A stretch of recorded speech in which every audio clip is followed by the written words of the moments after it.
Actually फौजी की जिंदगी ना एक जिंदगी नहीं पहरेदारी होती है, एक सतर्क जिम्मेवारी। और इस जिम्मेवारी को एक सोल्जर कैसे निभाता है ये पूरा देश जानता है।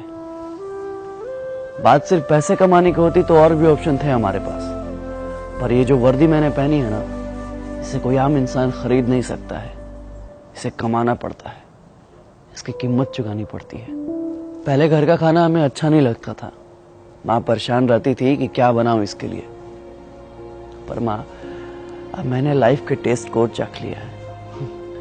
बाहर तुम्हारी चटनी की वो चटक नहीं है और ना ही ठेकुए की वो मिठास। पहले जब सुबह नहा धोआ कर नया कपड़ा पहनता था तो तुम्हें दिखाता था, माँ देखो ना कैसा लग रहा हूं मैं, टी शर्ट अच्छा लग रहा है ना, अच्छा ये पैंट पे कुर्ता पहनूं या टी शर्ट।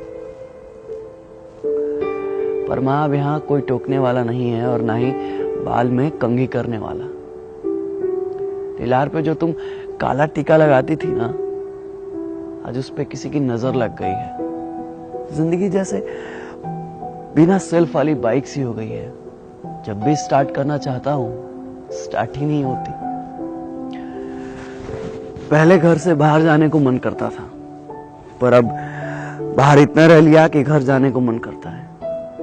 जिन हाथों में गोली डंडे और कंचे हुआ करते थे, आज उन्हीं हाथों ने इन सांस पकड़ रखा है। पहले हमें भी ठंडी लगती थी, 4 बजे भोर में उठने का मन नहीं करता था, मन करता था कि 2 घंटा और सोते रहें।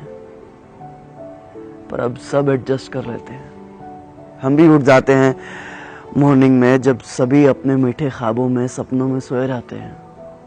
सेविंग भी कर लेते हैं ठंडे पानी से, बिना गाल का परवाह किए हुए रगड़ते रहते हैं जिलेट से। माँ, आजकल हम वहां रहते हैं जहां कोई नहीं रहता, कभी -20 डिग्री में तो कभी जंगल में, कभी चाइना के आसपास तो कभी पाकिस्तान के आसपास। मेंटली एजाइल और फिजिकली दोनों फिट।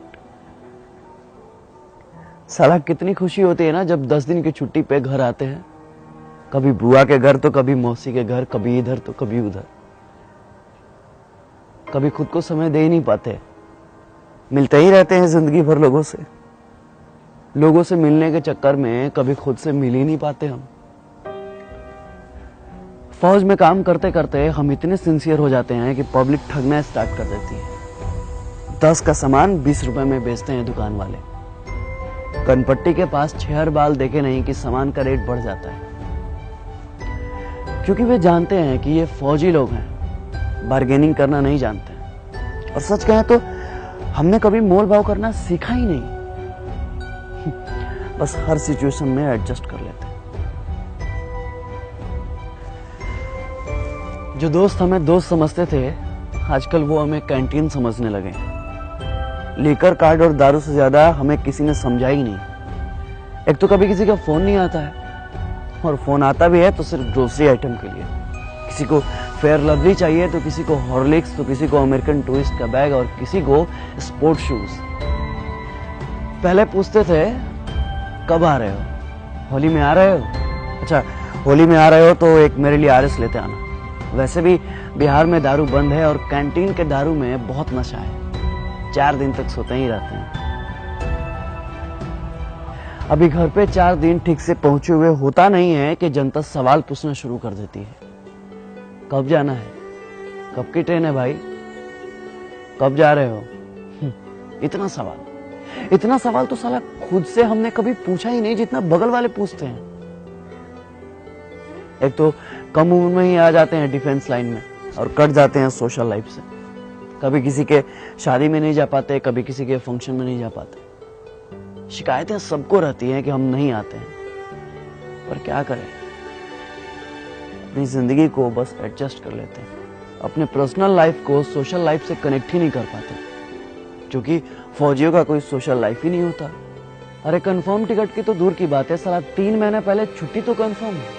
और हाँ, यह सब हम कुछ बोल भी नहीं सकते, क्योंकि फौजियों के लिए छुट्टी एक प्रिविलेज है, मौलिक अधिकार नहीं। जितना हमने संविधान को समझा है ना, उतना संविधान ने हमें समझा ही नहीं। हमारे अधिकारों में टर्म एंड कंडीशन अप्लाइड कर दिया गया। सेना में पॉलिटिक्स नहीं है, लेकिन आजकल सारा पॉलिटिक्स सेना पर ही होता है, क्योंकि घर घर में हॉर्लिक्स से ज्यादा पॉलिटिक्स चलता है। अब क्या फर्क पड़ता है भाई साहब को कि बगल में 4 घंटे से कौन खड़ा है। जब कंफर्म सीट नहीं मिलता ना साहब, तो बाथरूम के बगल में कहीं भी सो जाते हैं। कहीं भी मतलब कहीं भी। ऐसे तो हमने कई बार अपने कंफर्म सीट पे लोगों को जगह दी है, अपने साइड लोअर को मिडिल अपर सेक्शन भी किया। कई बार तो हम खड़े भी हो जाते हैं, मगर दिमाग नहीं लगाते, जज्बात को समझते हैं। आपको क्या पता है कि सुबह 10 बजे जब बिना लंच कराए शाम 4 बजे पुरानी दिल्ली से तिनसुकिया जाने का ऑर्डर आता है, तो ये भी नहीं पता होता है कि ट्रेन है या नहीं है, तो समय है या नहीं। बस हाथ में वारंट का एक हर्रा पन्ना होता है जिसमें फ्रॉम और टू लिखा होता है। ये नहीं लिखा होता है कि किस ट्रेन से जाना है और ये रहा आपका कंफर्म सीट नंबर। बस चल देते हैं जय हिंद बोल के। हम आपसे आपका सीट नहीं मांगते, थोड़ी सी कोऑपरेशन मांगते हैं, थोड़ी सी उम्मीद मांगते हैं, बस थोड़ी सी दिल में जगह मांगते हैं, फौजी समझकर, क्योंकि फौजियों के लिए तो सारा मुल्क अपना है। ये थोड़ी सी सिंपैथी ना किसी एलोपैथी से ज्यादा काम करती है साहब। इसलिए अपनों से गुजारिश है कि अपनों के लिए अब कभी भी ट्रेन के या बाथरूम के कहीं भी कोई फौजी भाई मिले ना, बस दिल के कहीं कोने में थोड़ी सी जगह दीजिएगा।